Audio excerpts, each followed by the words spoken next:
नमस्कार दोस्तों, आपका स्वागत है एजुकेशन विद हेमंत में। मैं आपका दोस्त और होस्ट हेमंत उपाध्याय। जैसा कि आप सभी जानते हैं, मध्य प्रदेश में अभी प्राथमिक शिक्षक पात्रता परीक्षा के फॉर्म भरे जा रहे हैं, जो कि 2020 में होना था, लेकिन कोविड के कारण इसको आगे बढ़ा दिया गया था। तो अब ये इसके एग्ज़ाम जो है पीईबी की साइट पर हम देखें तो बताया जा रहा है कि मार्च में शुरुआती हफ्ते में होंगी। तो ये परीक्षा के लिए मैं देख रहा हूँ कि छात्र बड़े परेशान हो रहे हैं वर्ष को लेकर। तो इसका सिलेबस के बारे में मैं आपको बताता हूँ। देखिए, जैसे इसमें लिखा है परीक्षा योजना। तो टोटल 150 नंबर का आपका पेपर होगा, जिसके लिए आप 2.5 घंटे मिलेंगे और हर प्रश्न पर आपको क्या मिलेगा, 1 अंक। और इसमें नेगेटिव मार्किंग नहीं होगी, साफ साफ इसमें लिखा है। सभी जो क्वेश्चन होंगे वो बहुविकल्पीय होंगे, तो इसमें सिर्फ आपको टिक करना है, जो कि ऑनलाइन बेसिस पर ही इस बार होना, जहाँ तक है संभव हो। और देखिए, इसमें हमारे 5 सब्जेक्ट होते हैं। पहला होता है बाल विकास एवं शिक्षा शास्त्र, जिसमें टोटल क्वेश्चन जो होते हैं वो 30 होते हैं और 30 नंबर के होते हैं।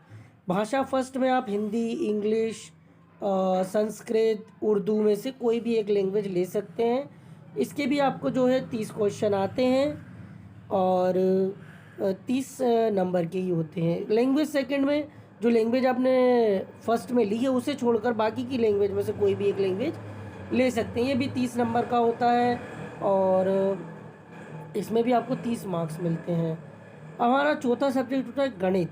भी 30 नंबर होते हैं और 30 नंबर की क्वेश्चन आते हैं हमारे पास। दूसरा 5वां सब्जेक्ट होता है पर्यावरण अध्ययन, यानी कि इन्वायरमेंटल स्टडी। इसमें भी 30 क्वेश्चन होते हैं, 30 मार्क्स के होते हैं।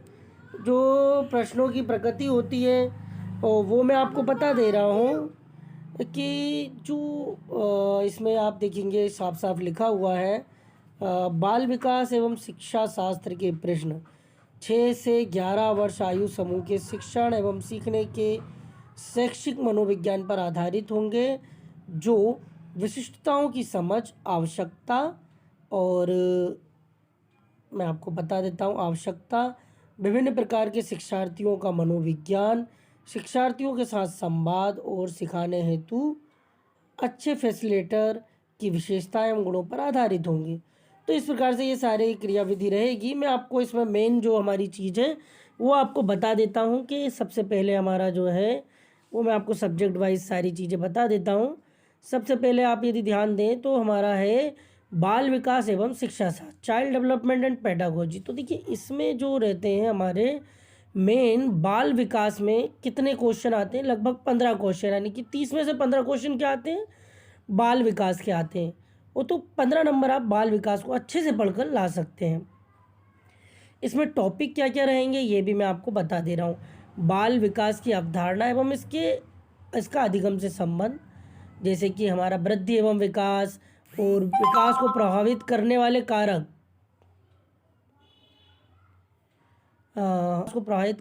कारक, बाल विकास के सिद्धांत, बालकों का मानसिक स्वास्थ्य एवं व्यवहार संबंधी समस्याएं,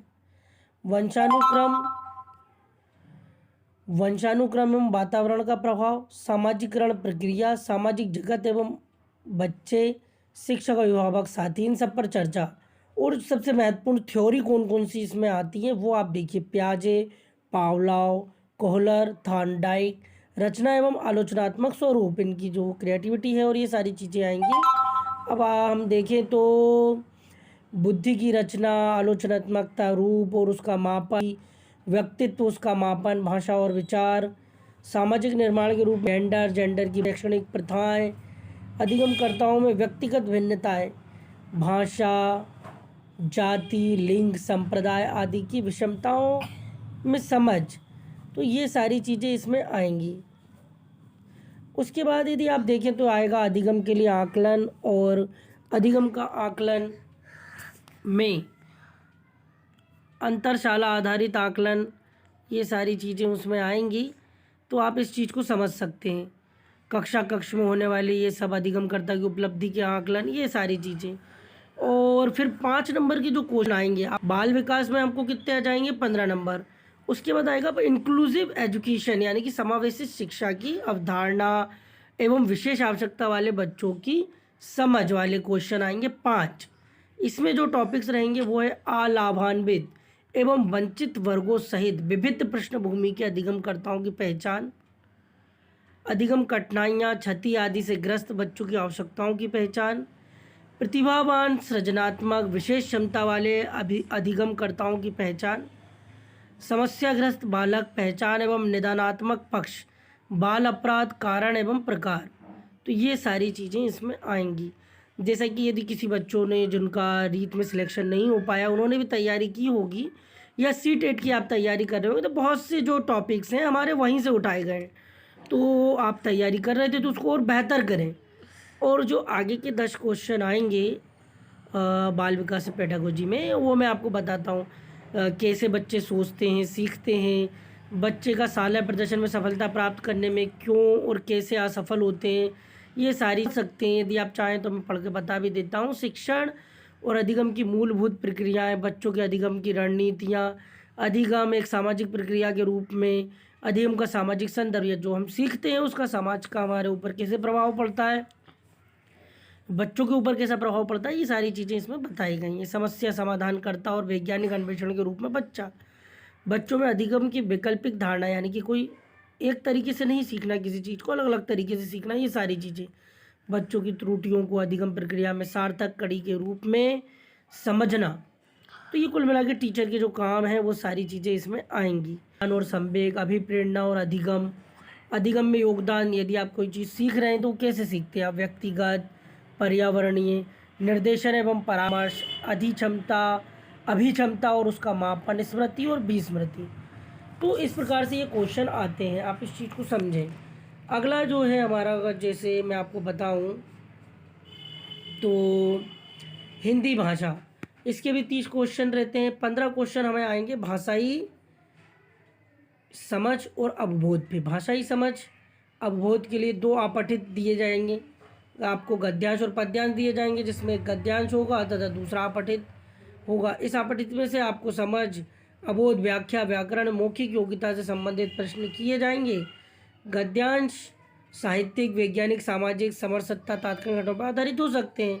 ये होंगे 15 क्वेश्चन है कि 15 क्वेश्चन तो आपको सिर्फ गद्यांश और पद्यांश में से आ जाएंगे। इस चीज़ को आप ध्यान रखें, ठीक है। और तो ये आप इसकी प्रैक्टिस करें, बिगर प्रैक्टिस के नहीं होता है कुछ भी। आप इसको प्रैक्टिस करें, जो आप गद्यांश और पद्यांश जो है आप पेपर सेट लगाएं, तो उससे क्या है, आपको थोड़ा सा आपका जो बेस है वो और मजबूत होगा। और साथ ही आप अगले 15 नंबर आएंगे भाषाई विकास हेतु निर्धारित शिक्षा शास्त्र, यानी कि लैंग्वेज के क्वेश्चन आएंगे, जो कि भाषा सीखना और ग्रहणशीलता, कैसे बच्चा सीखता है, जैसे शुरुआत में बबलिंग करता है, फिर धीरे धीरे शब्द बोलता है, फिर वाक्य पे आता है, ये सारी चीज़ें। भाषा शिक्षण के सिद्धांत, भाषा शिक्षण, सुनने बोलने की भूमिका, भाषा के कार्य, बच्चे भाषा का प्रयोग कैसे करते हैं, शुरुआत में आपने भाषा सीख ली, फिर उसका उपयोग कैसे होगा, ये सारी चीज़ें इसमें आपको पढ़ना पड़ेगी। मौखिक और लिखित अभिव्यक्ति के अंतर में व्याकरण की भूमिका, भाषा शिक्षण में विभिन्न स्तरों में बच्चों की चुनौतियाँ, कठिनाइयाँ, त्रुटियाँ, क्रमबद्धता, उसको क्या परेशानियाँ होती हैं। यदि कोई भाषा बच्चा सीखता है बचपन से तो कई चीज़ें होती हैं, बबलिंग करता है, तुतलाता है, ये सारी चीज़ें जो हैं वो सब इसमें आपको पढ़ना पड़ेगा। भाषा के चारों क्वेश्चन, सुनना, बोलना, पढ़ना, लिखने का मूल्यांकन में एक क्वेश्चन तो यही बन जाता है, भाषा कितने कौशल होते हैं। तो इस प्रकार से ये सारी चीज़ें कक्षा में शिक्षण, अधिगम सामग्री, पाठ्य पुस्तक, दूर संचार, दृश्य एवं श्रव्य सामग्री, बहुकक्षा स्रोत, ये सारे आपको, जैसे इंग्लिश में भी आपको यही आंसर आएंगे और इसी सारी चीज़ें संस्कृत में भी आएगी आपको, तो ये आपको देखना पड़ेगा। उसके बाद यदि आप देखें तो गणित में, गणित का जो है वो काफ़ी बड़ा होता है, लेकिन इसको हमें समझना पड़ेगा। या जो विषय वस्तु है उसमें आपको 15 क्वेश्चन गणित के आएंगे, जो आप बोल सकते हैं सवाल। सवाल कितने आएंगे? 15 आएंगे। आप इस चीज़ को समझें। संख्या पद्धति, 1000 से बड़ी संख्या को पढ़ना व लिखना, 1000 से बड़ी संख्या का पर स्थानीय मान की समझ व 4 मूलभूत संक्रियाएँ, जोड़ना, घटाना, गुणा, 2 या 3 अंकों की संख्याओं का भाग, भिन्न भिन्न की अवधारणा, सरलतम, समभिन्न, विषम भिन्न, ये सारी चीज़ें। और सामान्यतः प्रयोग होने वाली लंबाई, भार, आयतन की बड़ी व छोटी इकाई से संबंध, और ज्ञात इकाइयों में किसी ठोस वस्तु का आयतन ज्ञात करना, पेशा, लंबाई, भार, आयतन, समय अंतराल, ये सारी चीज़ें। मीटर को सेंटीमीटर, सेंटीमीटर को मीटर में बदलना। पैटर्न वाले क्वेश्चन आएंगे, एक के बाद तीन, एक छोड़कर लिख रहे हैं तो बीच में दो आएगा, इस प्रकार से जो एक पैटर्न होते हैं वो क्वेश्चंस आएंगे। फिर आएगा सामान्यीकरण, ज्यामिति, ठीक है, जियोमेट्री के कुछ सवाल आएंगे आपको, भुजाओं के आधार पे, कर्णों के आधार पे, वृत्त के केंद्र, वृत्त की त्रिज्या, व्यास, सरल ज्यामितीय आकृतियाँ, परिवेश की 2D आकृतियों की पहचान, दैनिक जीवन से संबंधित विभिन्न आंकड़ों को एकत्रित करना आ जाएगा, घड़ी के समय को घंटे तथा मिनट में पढ़ना, 24 घंटे की घड़ी का 12 घंटे की घड़ी से संबंध, दैनिक जीवन की घटनाओं को लगने वाले अंतराल की गणना, गुणा तथा भाग में पैटर्न की पहचान, सममिति पर आधारित ज्यामिति पैटर्न, दंड आलेख के माध्यम से किया गया निष्कर्ष निकालना। तो ये सारे क्वेश्चन इसमें आएंगे। अगला है 15 नंबर की। 15 नंबर की क्या पूछा, एक पेडागोजी। अब पेडागोजी देखिए कितनी महत्वपूर्ण है, हर सब्जेक्ट में 15 नंबर की पेडागोजी है, तो आप इसको जोड़कर आप काफ़ी अच्छे नंबर ला सकते हैं। गणित शिक्षण द्वारा चिंतन, तर्क शक्ति का विकास करना, पाठ्यक्रम में गणित का स्थान, गणित की भाषा, प्रभावी शिक्षण हेतु परिवेश आधारित उपयुक्त शैक्षणिक सामग्री एवं उसका उपयोग करने की क्षमता का विकास करना, तो ये सारी चीज़ें इसमें आने वाली हैं। गणित शिक्षण की नवीन नीतियाँ, नवीन विधियों का कक्षा श्रेणियों पर करने से कुल पढ़ा सकते हैं, ये सारी चीज़ें आती हैं इसमें। अब आएगा पर्यावरण। पर्यावरण में हम देखेंगे 20 क्वेश्चन तो हमें आएंगे, जो कंटेंट हमारे पार्ट है, विषय वस्तु है, इन सारी चीज़ों में से ही आएगा। पहला आएगा हमारा परिवार और हमारे मित्र, ये एक चैप्टर है, इसको अच्छे से पढ़ें।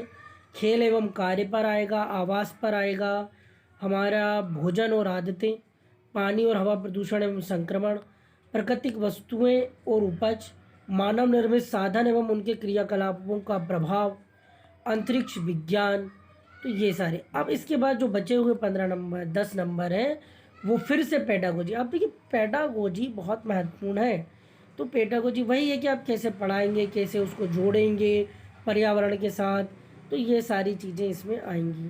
तो आप लोग चाहें तो इसका स्क्रीनशॉट ले सकते हैं, मैं थोड़ी देर में आपको यहाँ रख देता हूँ हर सब्जेक्ट का। जैसे ये पर्यावरण हो गया, अब ये गणित हो गया, दूसरा आप देखें तो ये संस्कृत, हिंदी, अंग्रेजी, संस्कृत हो गया, अब हम देखें तो ये बाल विकास हो गया।